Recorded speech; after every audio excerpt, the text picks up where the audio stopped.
el ser humano que más me conoce en este mundo, mi esposa.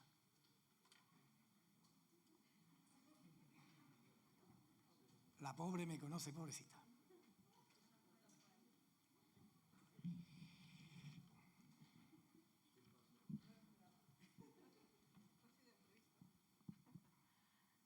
Sorpresa. Vamos a orar todos. Señor, te damos gracias por tu palabra, Señor, porque es un arma que tú nos has dejado, Señor, en este tiempo para que nuestras vidas sean edificadas. Estamos fortalecidos, Señor, con tu palabra. Espíritu de Dios, tú sabes todas las cosas, Señor, y te pedimos que esta mañana seas tú hablando. Solamente tú, Espíritu Santo de Dios, que tu presencia caiga ahora. En este momento clamamos, Espíritu Santo, que tú eres bienvenido a este lugar. Señor, que tú vengas hablando a cada corazón, a cada alma, y que podamos salir levantados, sanados y fortalecidos. En el nombre de Cristo. Amén. Amén. Muy bien. Se arrastra una cama y se pone a llorar. Bueno, pues es un gran honor, de nuevo, compartir la palabra y también una gran responsabilidad. El Salmo 63. Vamos al libro de los Salmos. Salmo 63. Un salmo precioso. Salmo 6:3, 63. Bueno, ¿alguna vez os habéis sentido fracasados? Pues este salmo se podía titular Manual para el que ha fracasado. Bien. En Reina Valera tiene Dios, satisfacción del alma. Dios es lo único que puede satisfacerme. Dios es lo único que puede satisfacerme. Esto es lo que el rey David quiso decir al escribir el Salmo 63, mientras estaba exiliado en el desierto de Judá. Imagínate, él un fracasado, ha perdido el reino, su hijo lo busca para matarlo, que dio un golpe de estado. Él tiene que huir al desierto y escribe un salmo en el que muestra que Dios es lo único que puede satisfacerme. Él llegó a decir a Dios después de haberlo perdido todo: mejor es tu misericordia que la vida. Y por eso este rey destronado, este fracasado, tiene autoridad para mostrarnos que Dios es lo único que puede satisfacernos. Mira, te pongo en antecedente. David se encuentra en el desierto de Judá. Su reino ha sido usurpado por su hijo Absalón, el cual procura por todos los medios acabar con la vida de su padre. Imagínate, ¿eh? David ha tenido que salir a prisa de Jerusalén, apenas con lo puesto, junto con unos pocos soldados que le son fieles, llegando al desierto de Judá, humillado y exhausto. Atrás ha quedado el arca, símbolo de la presencia divina, el tabernáculo, la morada de Dios, los sacerdotes y sacrificios a Yahvé, la alabanza y la adoración en el ritual majestuoso sacerdotal. Todo eso quedó en Jerusalén. Y él se va a un desierto. Este salmo es el clamor de la nostalgia de un rey destronado, alejado, ausente del lugar donde vive Dios. Él compara la tierra seca y árida que le rodea con un sequedad espiritual, sin el agua viva de Dios. Qué fracaso, ¿no? David languidece, ¿sabe? Como una flor cuando no tiene agua. David languidece, estando fuera de la órbita sagrada del Dios que vivifica su alma. Este salmo es el clamor de la nostalgia. El rey rememora aquellos tiempos en los que podía participar de las solemnidades religiosas junto a la comunidad de creyentes, bajo la sombra protectora del Altísimo. Sin embargo, en estos días de exilio y soledad, el salmista sigue deleitándose en Dios. Lo busca de madrugada, sobre su cama, en las vigilias de la noche, en el desierto de Judá. David tiene sed de Dios, hambre de bendición y anhelo de justicia. David tiene sed de Dios, hambre de bendición y anhelo de justicia. En este salmo él expresa su confianza en que serán satisfechas estas tres necesidades suyas. De eso trata el Salmo 63. De que la sed de Dios, el hambre de bendición y el anhelo de justicia, porque se había hecho una gran injusticia con él, serían satisfechas. Vamos a ver este salmo, cada una de estas partes. Sed de Dios, hambre de bendición, anhelo de justicia. David tiene sed de Dios. De los versículos 1 al 4, David tiene sed de Dios. Dios, Dios mío, eres tú. De madrugada te buscaré. Mi alma tiene sed de ti, mi carne te anhela. En tierra seca y árida, donde no hay aguas, para ver tu poder y tu gloria, así como te he mirado en el santuario, porque mejor es tu misericordia que la vida. Mis labios te alabarán. Así te bendeciré en mi vida. En tu nombre alzaré mis manos. Literalmente David dice, Elohim, tú eres mi Dios, Elohim. Es el nombre distintivo del Dios de la alianza con Israel. Es el Elohim de la creación, el primer nombre que aparece en la Biblia. Elohim de la creación, el poderoso creador.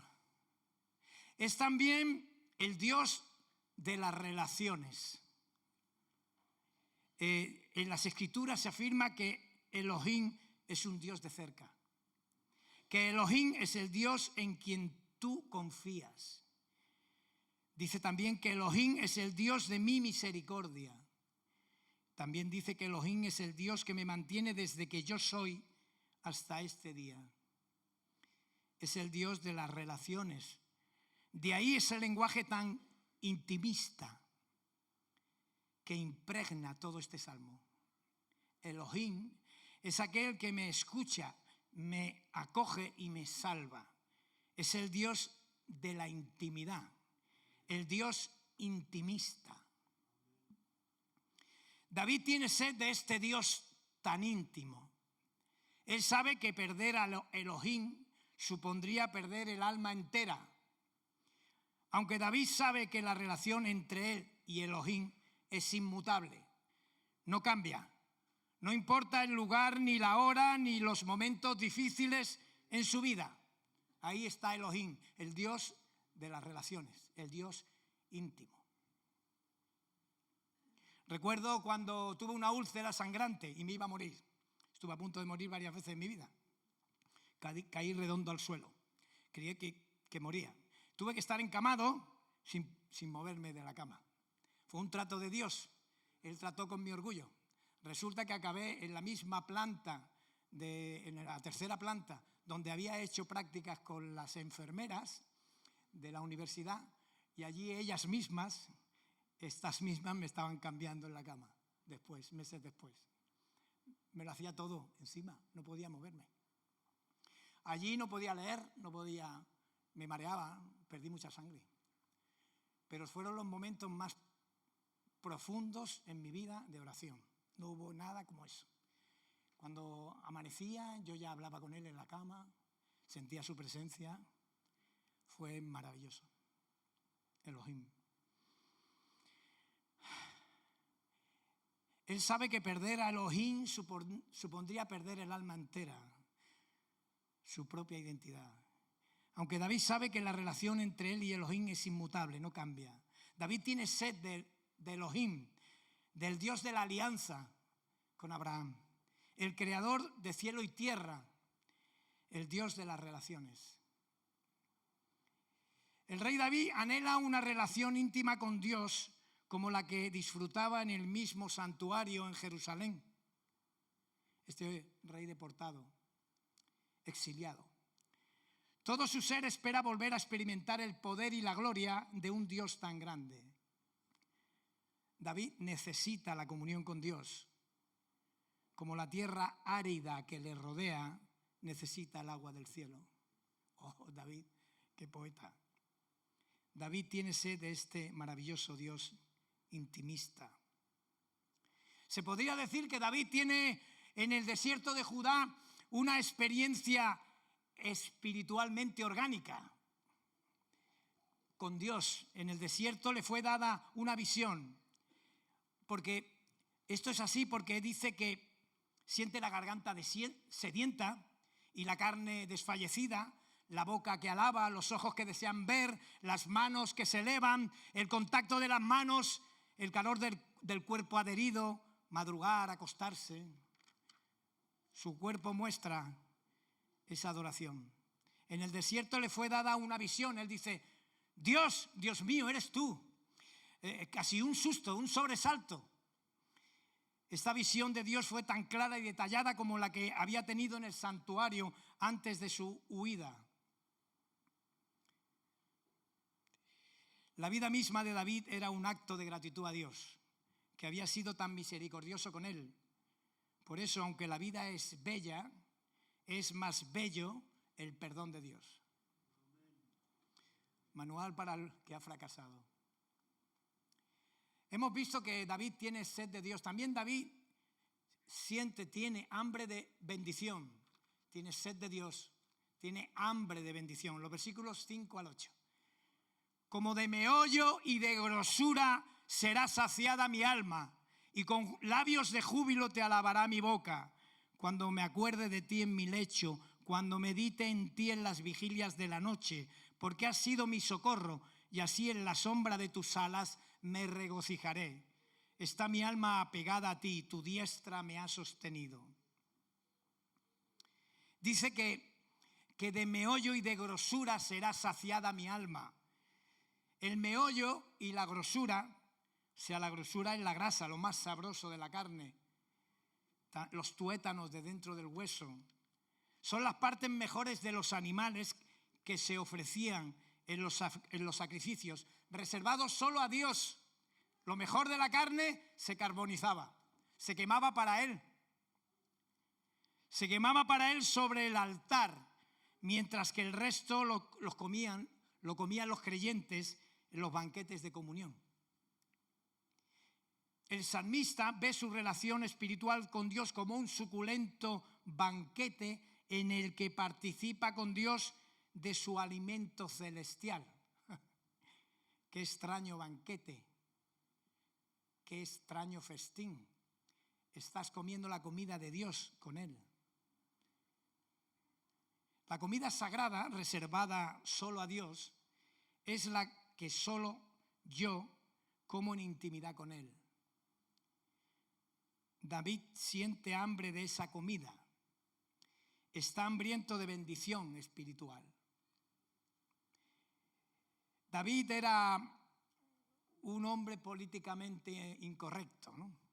Él llegó a un lugar donde había sacerdotes y no tenía para comer él y sus soldados. Estaba huyendo del rey y comió de los panes de la proposición, los que se reservaban para Dios cada sábado.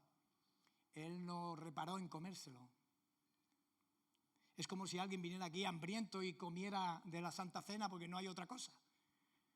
O el que fuera a una iglesia católica y se hinchara de hostias, ¿no? Y de vino, porque si no muere. David era muy atrevido. Yo quiero comer la comida reservada a Dios, yo con Él, en comunión. Es un simbolismo, por supuesto. El que ha buscado a Dios desde la aurora, sediento de Él y hambriento de su comida espiritual, ha puesto en Él su confianza y sabe que será saciado, lleno de sus dones y de su gracia, consolado con su cercanía. El salmista descansa en la seguridad de que solo Dios puede darle. Tus alas, habla de tus alas. Las alas de Dios, no es que Dios sea un águila, literalmente. Se usan las Escrituras como figura de protección de Dios.